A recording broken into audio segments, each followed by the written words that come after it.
You're listening to Greater Good Radio Hawaii. Today's guests are Jeff KLECK and Wayne McVicker, co-founders of Neoforma and Attainia, Inc. When you folks started your first company, at what point did you folks realize that you needed to bring other people in the picture and get employees to expand and do more? First day? Well, yeah. We were still working at this other company when we started Neoforma. So we had to hire somebody day one to be in the office. And we had maybe 6 employees before we moved over.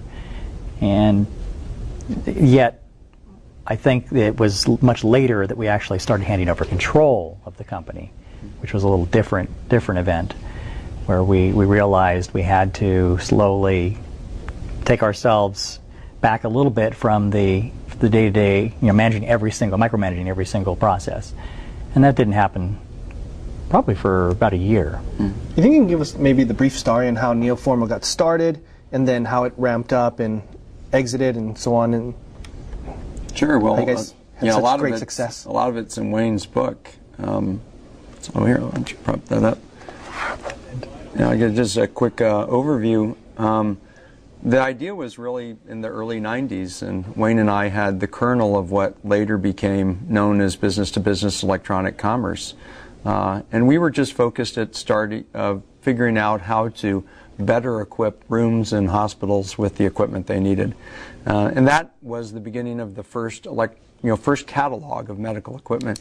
And from that, we realized that when you had this catalog, you could develop commerce around it. You could help the supply chain by automating some of these processes to get at these products that are needed. What year was that?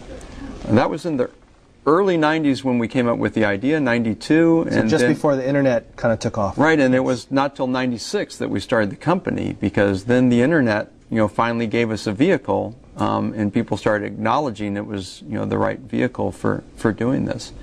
Then we raised money in 97, 98, and on 99 prepared to go public, and 2000 went public. Okay, so 97, 98 you got the company started, and then 98, 99 you said you're ready to go public? We went public in 2000, so we realized at about late 98 that we were on a public path. We had venture funding. We knew that there was a huge market out there. Everyone was focused on solutions around business-to-business electronic commerce. So that pretty much set our public path. Then, of course, there's the process of building up the momentum, the size, the scale, the team, and getting through the public doors takes a while. Well, that brings me to the next question then. Do you think that the IPO and that experience of Neoforma changed you folks as people? And how has it changed you? Boy. I've thought about that a lot. I don't think at all. I don't think it ever affected either of us, because it wasn't part of our plan from the beginning, so it wasn't a particularly monumental event other than just the local thrills of being in this very foreign, bizarre kind of environment of Wall Street. When the company hit 3.3 billion, then how long before it started coming back down? Well, that was when we went public. We went public in January of 2000. You may remember in April of 2000, the market went down. I remember. And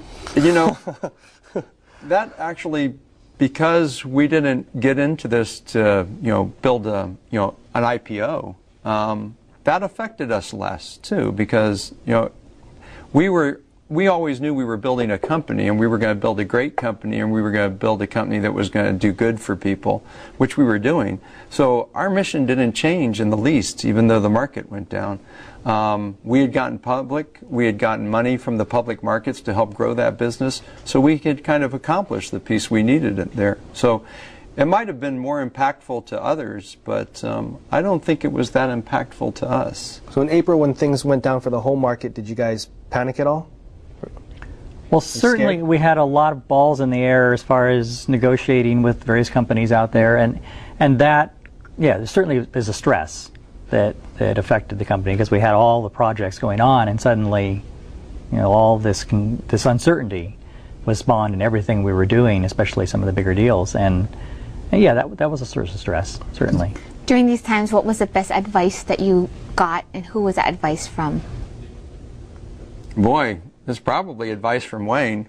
I can't remember what it was, though. Did I say anything? You also have a short-term memory as an entrepreneur. Let's see. I think the best advice that I got was to one of the things that we both learned together and that we kind of shared with each other was, you have to even out things. You have to even out the ups and the downs, and you have to stay healthy. And I think that's an important part of it. It sounds like, well, how important, that doesn't sound like a magic piece of the equation, but the way your mind works and how effective you are. Remember, you're an entrepreneur. You're bringing your brain into this. You're figuring out problems. You're solving issues every day.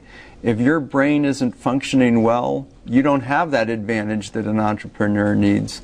You need to get sleep, and you need to exercise, and you need to stay healthy, and because that's your tool.